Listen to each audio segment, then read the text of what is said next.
After part 1, you have unlocked Ring 2, probably explored around the ring, and wondered how to get to Ring 3. Well, not only I'm going to show you how to get to Ring 3, I'm also going to show you how to get to Ring 6, and also start unlocking some areas in World 2 as well. Without further explaining, let's get to why I suffered for content like this, probably just for your entertainment. This is the JToH guide for everyone, well, almost everyone. Part 2. Stage 3. Venturing. This is where you can't go back, so make your decision now. Quit, or you could continue and discover through the rabbit hole of many difficulties and eventually regret everything. I mean, have fun. Yeah, having fun. Anyways, if you decide to continue, you're going to have a hell of a ride. Our next goal is to get to Ring 4, which would be a hard task and the hardest you've seen yet. You'll need to beat 3 hard towers and 1 difficult tower. You'll also need to have the total of 15 towers beaten, or I guess what they called it, 15 positive energy, which isn't too hard. Yet. But I haven't beaten a hard tower yet, you may ask. Well, I'm going to show you the 2 easiest hard steeples and 2 easiest hard towers, which are the steeple of Low Woe, steeple of Evergreen Ascension, Tower of Heck, and the Tower of Guild. Wait a minute, you're telling me you have not unlocked Gunnar Vishal? Okay, I'm stupid. Okay, I'm sorry. I forgot to tell you how to unlock Gunnar Vishal. Should have told you in part 1, but anyways, here's how to get to the Garden of Ishul. First, go out the lobby through the viewing area, and just follow the path to your left. Eventually, you'll reach a bridge, walk across it and reach the other side. Lastly, just walk up the slope and do the obby behind you. You'll reach a cave-like structure which teleports you to Vishul. You'll only need to beat 1 steeple there, which would be the steeple of Overgrown Ascension, which is not too tricky and very side readable, so you should be able to do it within 1 to 2 days or so. I also recommend checking out some other steeples like Beginner's Journey, Devil's Snare, and Infectious Foliage located in the Beginner's Tower section. Some other noble ones are Overgrowth and Nightfall in the Intermediate Tower section. After that wave of steeples beaten and out of the door, you could also beat a couple of hard towers during too, like Phone Snapping and Big Hole. Just don't go near the Tower of Overcoming Hatred. That amount of positive energy is possible and more than enough to get to Ring 3, which unfortunately is a very garbage ring. Fortunately though, you only need to beat 3 towers there, which are the Funny Thoughts, Inverted Colors, and the Ancient Trickery, which should be beaten around 2 days or so, if it isn't for that. What I just said? Well, the Ancient Trickery. That one. Yeah, that one. Tower of Ancient Trickery is very sneaky with placing traps in the tower, the most notable one being the unindicated conveyor trap on floor 8. This trap is very dumb, and I don't know why the creator of this tower placed this in, but it is in the tower. Just hold space, go onto the very edge, and reach for the truss. Well, rope, I guess. Now, time for the difficulties. And I have actually a few recommendations, like the Tower of Keyboard Eating in Ring 1, Tower of Cold Hands, Cold Hands, instead of Ring 2, and lastly, and definitely least, Tower of Versatility or Tower of Immense Ire inside of Forgotten Ridge. If you're doing Tower of Versatility, please practice everything after the safety net on 7 or you will suffer. Trust me. I went through this without knowing that floor 7 has a massive difficulty spike on the net. And let's just say that took me 5 attempts to get to 7 and beat this. Stage 4. JToH overtaking the mind. If you're on this stage, you probably could only play JToH anyways, and you might be getting bored of the Great Inferno. So, may I introduce you to the spatial system.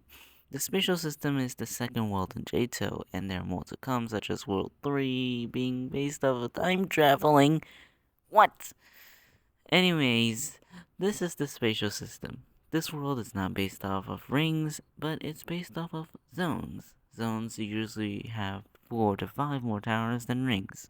So for all mobile players out there, hope you have a good chipset. But let me be honest for a second. Zone 1 is absolute garbage.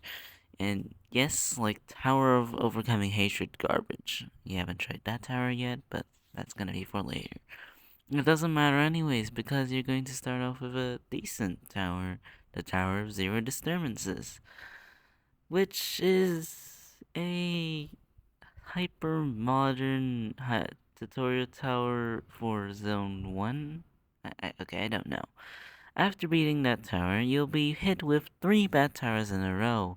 But unfortunately, there is no possible way to avoid these towers without going to the second worst subrealm ever.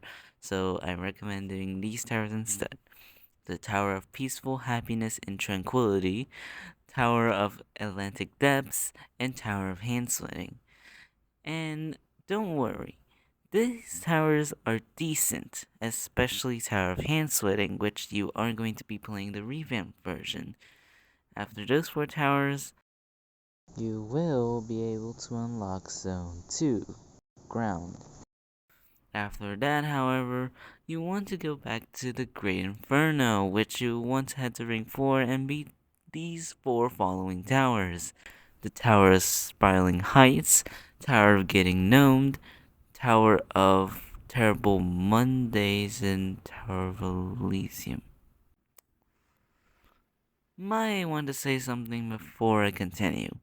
Tower of Elysium is absolute garbage, especially with these like weird stingy puzzles. They're just unnecessary. I would give it like a 10 out of 40 in like when I'm rating these. But oh well, that's gonna be for another part. Anyways, after a few more towers, you'll need to unlock Ring 5, which you'll require to beat a challenging, which doesn't sound very hard. Because difficult, you probably mastered most of it. Oh, wait. You probably only beaten one. After beating a couple more difficulties that are listed in stage 3, you should be able to beat Tower of Screen Punching easily because Tower of Screen Punching only has 9 floors, or the fact that this tower is base challenging. Well, around base challenging, but you get what I mean. After even more towers, you'll need to unlock Ring 6. And to do that, you'll need another challenging, which, let's just say, I don't really think there is a lot of options for another challenging, unless you want to be crazy and jump over half of the difficulty. So, instead, I do recommend the Tower of Triangular Covering in Forgotten Ridge, and the Tower of Downwards Mobility in Ring 5. I would recommend Tower of Triangular Covering more, because first, it has a final outside which could train your nerve control, but it does sound really scary, so I do recommend practicing that. Then, you could also improve your Prusis and CO base skill at the exact same time, because this tower has both almost equally. I would say it's around Prusis more, but you can try to judge for yourself. But if you don't like TOTC, or you have garbage nerve control, I recommend doing the Tower of Downwards Mobility instead. Because first, the Tower of Downwards Mobility is safety netted throughout every single floor. Never mind, I just heard the news that floor 10 is a GBJ. How great is that? But before I continue, what's a GBJ? Well, a GBJ is a soft lock or a pit that you cannot avoid without a ladder, and if you fall, you die, basically. So I guess, pick your poison. I guess. Do you want garbage nerve control or the best nerve control in the universe. Thanks for watching this entire video, even if you skipped 50% of it. I don't really mind anyways. I just became a YouTuber just for fun, yet I'm on my final series of videos to my 50th video. I know I only did shit poses, but you get what I mean. I really don't know why, but YouTube is something I actually kind of enjoy. I know I'm going to regret saying that when I have like 1,000 subscribers, but still. And I guess that's it from me today, and I will see you all in part 3.